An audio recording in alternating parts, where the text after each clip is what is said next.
साथियों नमस्कार, मैं हूं इंद्रपाल सिंह।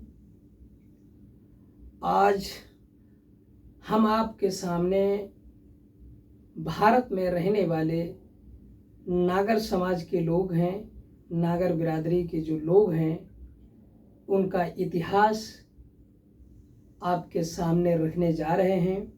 तो कृपया इस वीडियो को अंत तक ज़रूर देखें। अगर इस चैनल पर आप लोग नए हैं तो चैनल को सब्सक्राइब करें, लाइक करें, कमेंट करें। इससे हमारा ये प्रयास है कि हम आपके गौरवशाली अतीत और इतिहास के बारे में निरंतर आप तक पहुंचाते रहें। तो हम बात करते हैं नागर समाज के लोगों की सत्य घटनाओं पर आधारित ये कहानी है, और इसी कहानी की तरफ से आपको पता लगेगा कि नागर इस समय पर कहाँ हैं। लेकिन प्राचीन काल में नागर समाज के लोग, नागर जाति के लोग कहाँ थे, वो कौन से रिलीजन को फॉलो करते थे, कौन से धर्म को फॉलो करते थे। तो साथियों, एक बहुत रोचक कहानी 420 ईस्वी की कहानी है। एक परिवार होता है नागर समाज का, और उस लड़के का नाम होता है सुपर्ण युद्धोय, जिसने भारतीय इतिहास में अपना जलवा कायम किया है और बता दिया है कि मैं नीच नहीं बल्कि योद्धा हूं। तो साथियों, आइए चलते हैं उस कहानी की ओर। सुपर्ण के पिता अपने बेटे का दाखिला करवाने के लिए जाते हैं। कहाँ? गुरुकुल में। उस समय पर शिक्षा के दो अलग अलग केंद्र हुआ करते थे। एक गुरुकुल हुआ करते थे और दूसरी तरफ महाविहार हुआ करते थे, जहां पर सभी वर्ण के लोग, सभी जाति संप्रदाय के लोग वहां पर बिना भेदभाव के शिक्षा ग्रहण कर सकते थे। पूरी दुनिया के लोग महाविहारों में आकर शिक्षा ग्रहण करते थे, और वहीं पर जहां गुरुकुल थे वहां पर ब्राह्मणों और क्षत्रियों को ही सिर्फ बेटे पढ़ते थे। कैसे भी करके सुपर्ण के पिता ने गुरुकुल में उनका एडमिशन करवाया,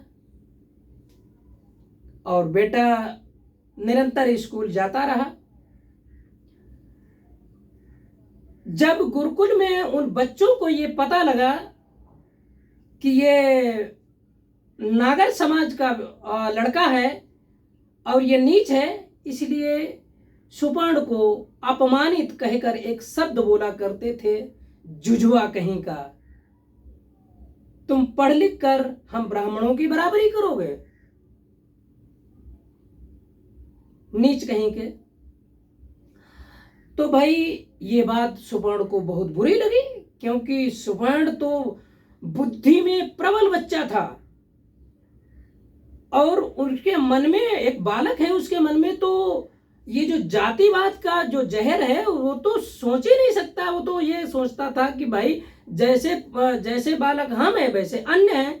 लेकिन उनके दिमाग में किस तरीके से जातिवाद का वो सिस्टम चल रहा था, वो सुपर्ण के समझ में आया नहीं।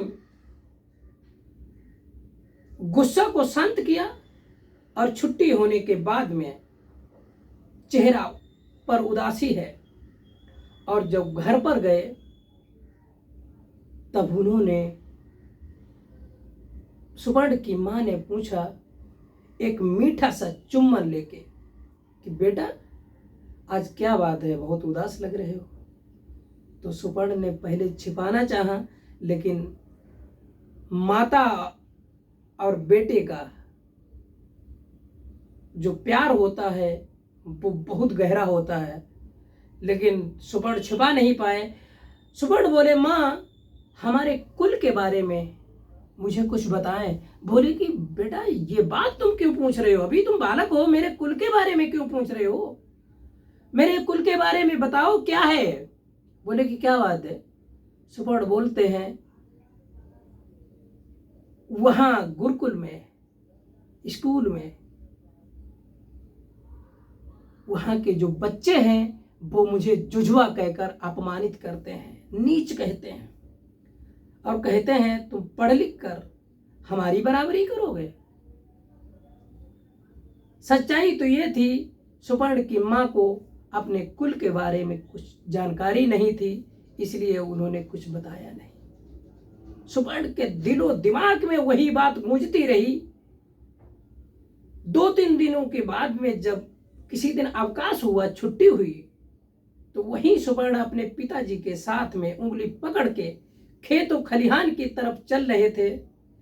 और सुपर्ण के मन में वही सवाल है कि मैं अपने पिता से पूछूंगा, आखिर मेरे कुल में ऐसी कौन सी चीज है जो ये लोग मुझे नीच कहते हैं, अपनी बराबर दर्जा नहीं देते। सुपर्ण ने वही सवाल किया अपने पिताजी से, पिताजी हमारे कुल में क्या है, मुझे बताएं, क्यों क्यों। बोले कि क्या बात है सुपर्ण, ये बात, अभी तुम बालक हो, कुल के बारे में क्यों पूछ रहे हो। बोले कि नहीं, स्कूल में मुझे जो बच्चे हैं, जो लड़के हैं, वो मुझे जुझवा कहकर अपमानित करते हैं। सुपर्ण के पिताजी बोले कि मामला गंभीर है, नहीं बताएंगे तो कहानी और खराब हो सकती है। तो उन्होंने बताया, बेटा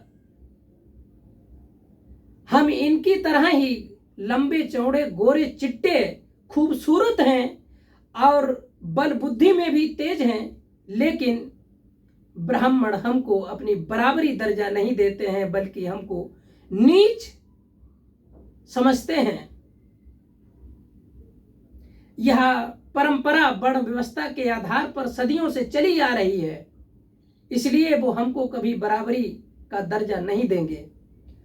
तो उसी समय पर सुपर्ण एक संकल्प लेते हैं कि इस जातिवाद और वर्ण व्यवस्था के खिलाफ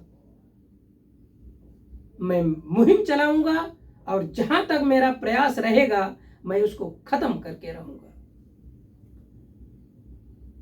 किताबी ज्ञान अर्जित करने के बाद सुपर्ण ने देशाटन के लिए संकल्प लिया और कहां पहुंचे, उज्जैन में, अपने दोस्तों के साथ में, जो उनके कुल खानदान के थे। कई लड़के हैं उनके साथ में। सुपर्ण कहते हैं, जब मैं उस अचिंत्य महाविहार में पहुंचा तो देखा संसार के जितने भी देश हैं वहां के बहुत सारे लोग श्रामणेर बनकर शिक्षा दीक्षा ले रहे थे, और यहां पर मेरे कुल खानदान के बहुत सारे भिक्षु भी यहां रहते थे, इन मठों में रहते थे। उज्जैन में अचिंत्य महाविहार, आज जिसको अजंता की गुफाएं कहा जाता था, उस समय पर वो अचिंत्य महाविहार हुआ करता था, आवासीय महाविहार, जहां पर पूरी दुनिया के लोग शिक्षा लेने के लिए आते थे।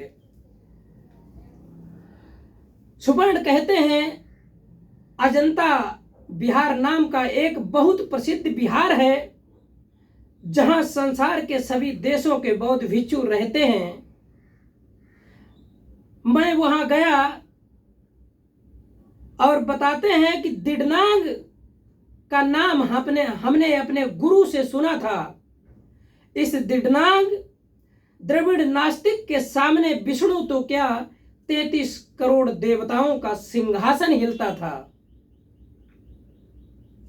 सुपर्ण बताते हैं, जब मैं गया और वहां पर देखा कि एक सिंह के समान सैकड़ों हजारों लोगों के बीच में अकेला व्यक्ति बैठकर सिंह के समान उस सत्य को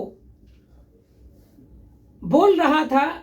हम कह सकते हैं कि अंधेरे में एक अंगार फेंकने का काम कर रहा था। दिडनांग ने लोहे के तीर और तलवार से नहीं बल्कि अपने तीक्ष्ण ज्ञान और तर्क से सबको पराजित कर दिया था। दिडनांग से कोई आधा घंटा अगर बात कर ले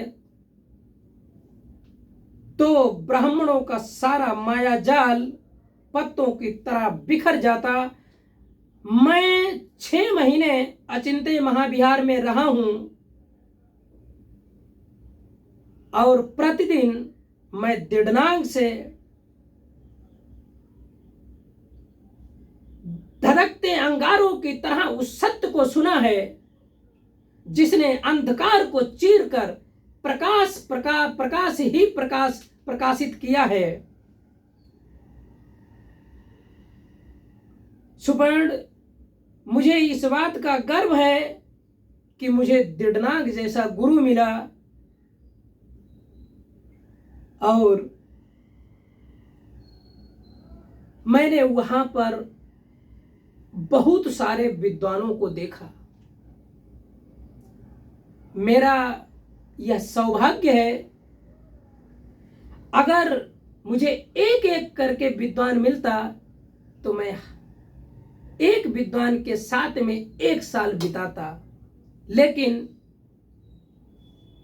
हमें इतने सारे विद्वान एक साथ में मिले हैं जिन्होंने भारत की वर्ण व्यवस्था और जातिवाद के जहर को खत्म करने के लिए भरकस प्रयास किया।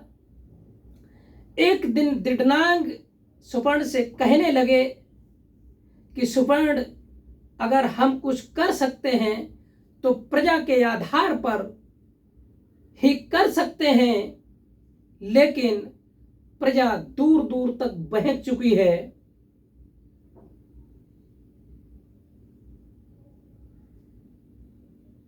काफी समय तक इस मुहिम को चलाने के लिए, जाति वर्ण के भेद को मिटाने के लिए बुद्ध ने भारी भरकस प्रयास किया। कुछ समय तक लगा कि अब इस देश से जातिवाद वर्ण भेद खत्म हो जाएगा, लेकिन अफसोस इस बात का है कि इस समय गुप्त राजाओं के हाथ में वो राज सत्ता लगी और जब